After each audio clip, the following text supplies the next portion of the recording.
together fairly easily. I love the looks of this chair. That beige on white just gives it that crisp, clean look.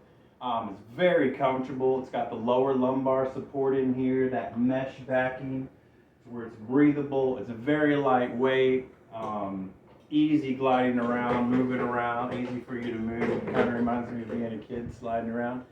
Right now I have it in the locked position, so you're not going to lean all the way back. But if you wanted to lean back, just pull out this little black lever here, and now you can recline if that's what you need to do.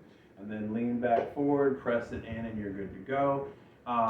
In order for you to raise it up, just lift this lever, seat raises. She's topped out now. Sit on it, pull the little lever here, go down to the bottom floor of the elevator. Yep, it's that easy. Like I said, great chair. The cushions are, really comfortable and thick. You're not going through these. All right, well, I'm going to get back to work, guys. I'll see you next time.